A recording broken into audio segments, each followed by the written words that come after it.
Hello everyone, welcome to your very first lecture for Pre-Algebra.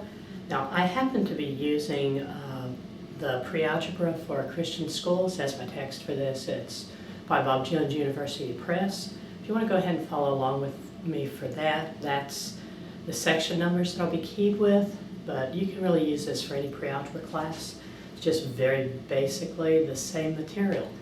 And before we go ahead and get started, I just want to encourage you to just take a deep breath right now.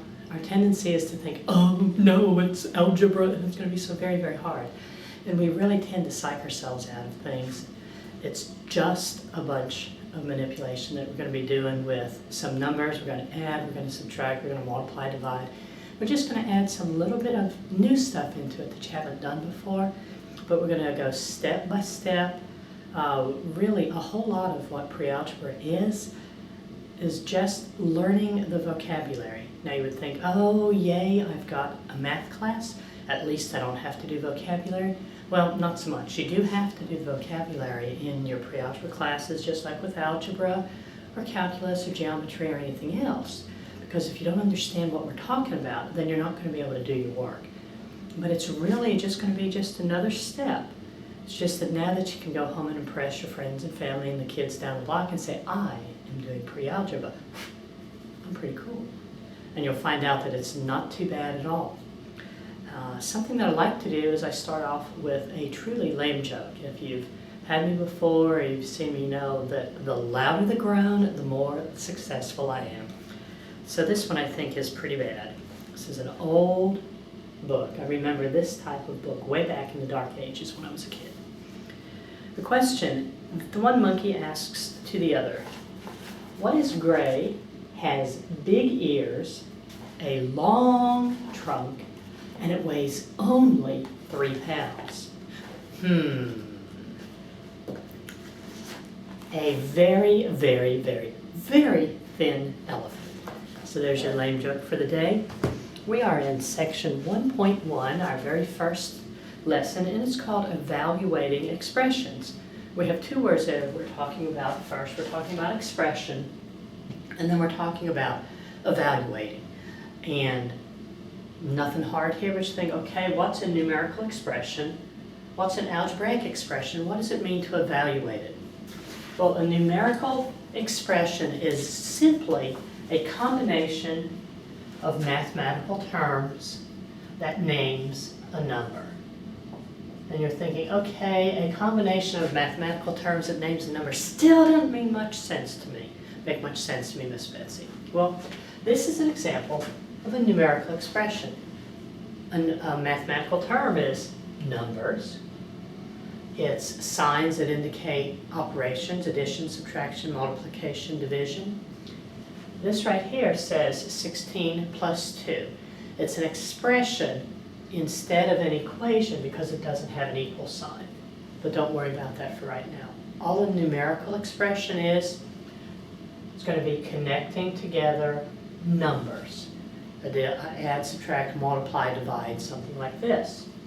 Now what do you think it means if we want to evaluate that expression? When you evaluate something, you describe what it's like, or if you get your job a performance evaluation like mom or dad might get at work, they're going to go in and they're going to talk to their boss, and their boss is going to say, okay, this is how you do it. And this is how I would say you're doing on the job. This is a score that you get, or a grade even. Evaluating a numerical expression simply means doing what it's telling you to do here. So what's this saying? It's saying take 16 and add 2. And tell me what the result is. What's 16 plus 2? It's 18. There. You see, that was really, really hard, wasn't it? Well, of course it wasn't. But if you didn't know what a numerical expression was, and if you didn't know what it meant to evaluate that numerical expression, you could sit there all day and say, I don't have a clue what they're asking me to do. But even with this, your mind would say, well, they must want me to tell them it's 18. And that's all they want you to do. Now let's say that we had one that's a little bit different. We have some a little bit longer. 17 minus the quantity 8 plus 3. Did you notice what I said? I didn't say 17 minus parentheses 8 plus 3. When you're reading a math statement, I'm going to read that parentheses to say the quantity.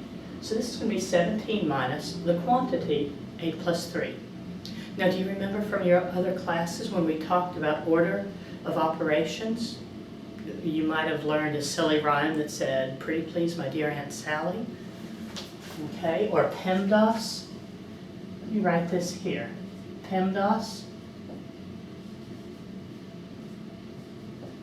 And another way that people might learn this would be, "Pretty please, my dear Aunt Sally." Right?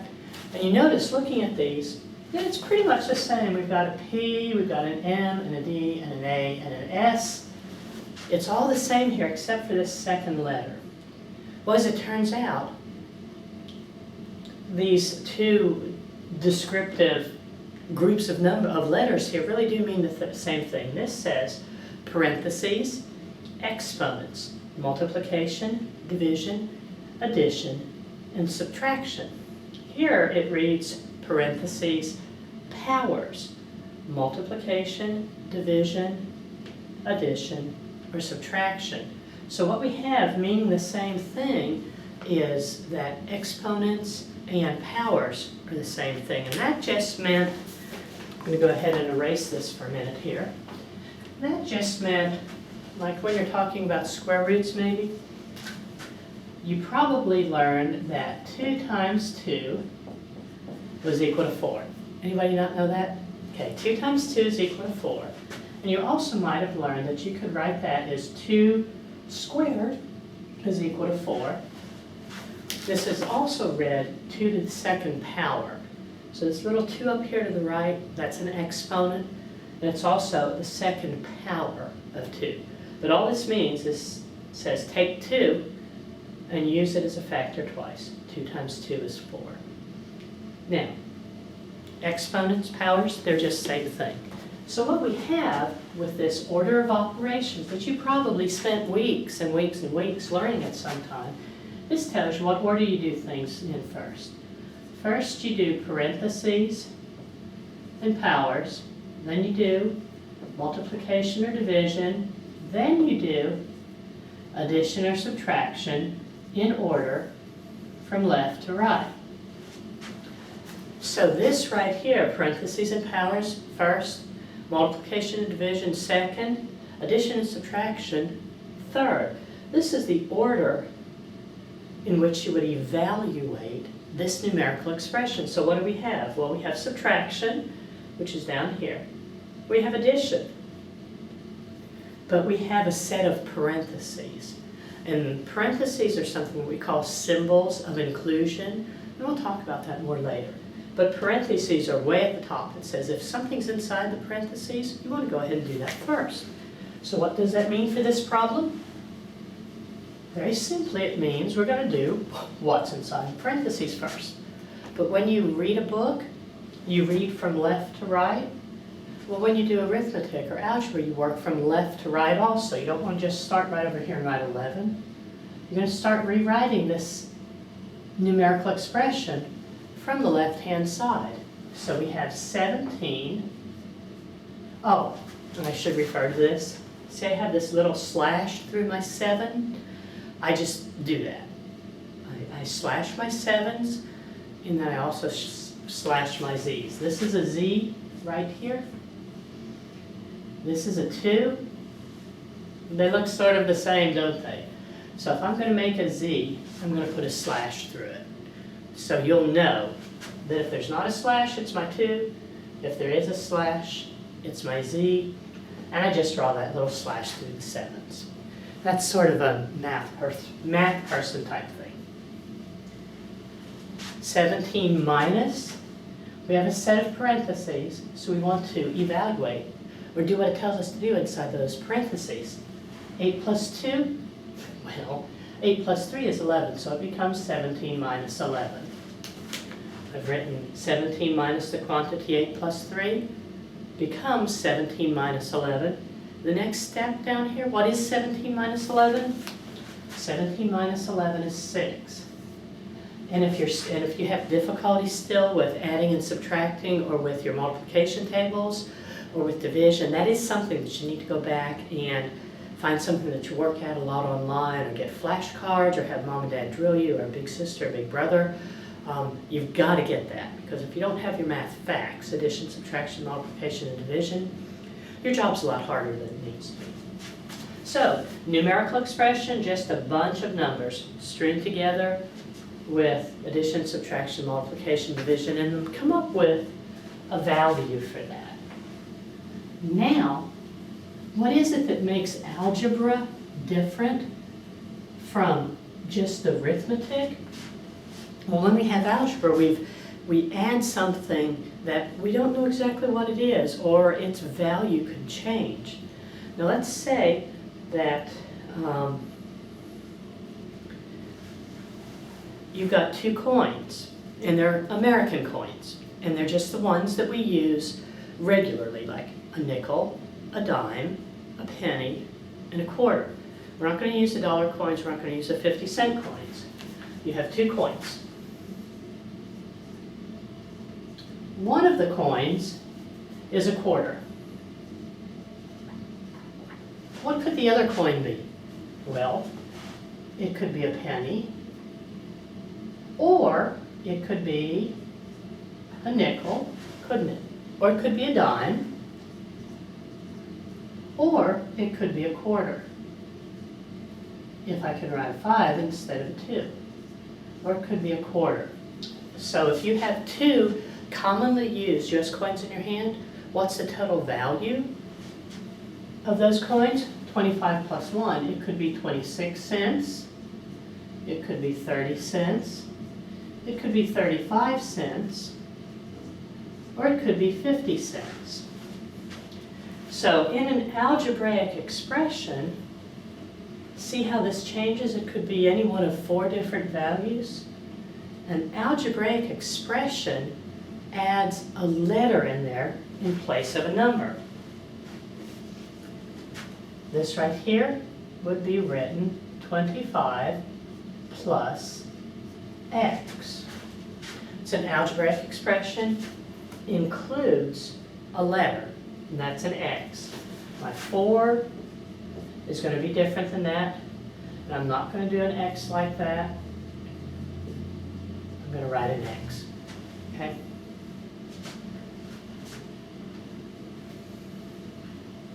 What's this little x here called? This is called a variable. Let's just draw this right up here. A variable. The letters in algebra are called variables because they change when something varies. You know, temperature varies with the season. The value of this algebraic expression is going to vary according to what x is. So it's going to say something like, evaluate 25 plus x for x is equal to 1. For x is equal to 1. Now, if you see this as your very first problem, and you don't know what algebraic expressions are, you don't know what that x means, you don't know what this is saying, you're going, what am I going to do? It's not hard at all. This is saying we have this expression. It's saying for this time, we're going to take this 1, we say we substitute. What happens when you substitute something? You put one thing in place of another. So instead of using x, it's going to be 25 plus 1. 25 plus 1 is 26. And that's all there is to the problem. Now what would have happened if they'd said for x is equal to 92? Do I really want to do 92? Nah. Yeah, I'll do 92. For x is equal to 92. What do you do when you have an algebraic expression? An algebraic expression has that letter in there, which we call a variable. You substitute the number in for the letter. 25 plus 92. This is where you've substituted. Now you evaluate. You go ahead and say, what is 25 plus 92? 25 plus 92 is 117. That's all there is to this. So how many possible values are there out there? How many different ways, answers can you come up with for an algebraic expression that says 25 plus x? 200? No, well you just think of another number. 1,000,000? No, you add one more to the greatest number. So you can have an unlimited number of possible answers to an algebraic expression, which is why anytime they ask you to evaluate an algebraic expression, they're going to give you a number for it. Okay? So, what happens if you have more than one letter in there? What are you going to do? Well, let's clean up this board here and get us a little bit more space. And see what we can do. What if we have the quantity x minus y plus 7, we have this. And they're going to say evaluate it. Well, what do we have? We have an algebraic expression because it has letters in it, which is what we call variables. Can we do anything with it? No. Why not? In order to evaluate something, you have to have values, numbers, for those variables. So they're going to say something like 4 x is equal to 2 and y is equal to 4. Now we can go ahead and evaluate this because we know that x, for this one problem that you're working on, this x is going to be 2 and this x is going to be 4. And because I created a number here that is a negative number, I'm going to change these two numbers around. This is a problem that I had for creating something on the fly because I don't want to deal with negative numbers with you yet. So we're going to say that x is 4 and y is 2. So what do? I'm going to substitute. What we did first was we wrote out our algebraic expression that we're evaluating. Now, we know that x is equal to 4, y is equal to 2, so we're going to substitute. Instead of an x, we're starting at the left-hand side, writing everything, parentheses. Instead of x, we substitute 4. Instead of y, we substitute 2. We write our parentheses, plus 7. Now, what's the difference with what we have here and what we have here? It's that vocabulary thing.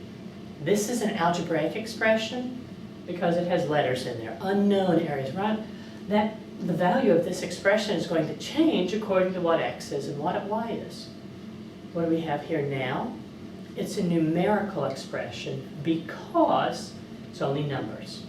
Now we go back to our order of operation, PEMDAS, parentheses, exponents, multiplication, division, addition, and subtraction.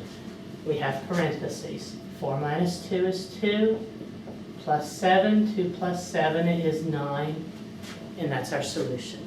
Now you're thinking, good grief, you took a long time to teach this. Yeah, I did. I did it on purpose. Just going through for those people who might not have been familiar with any of this.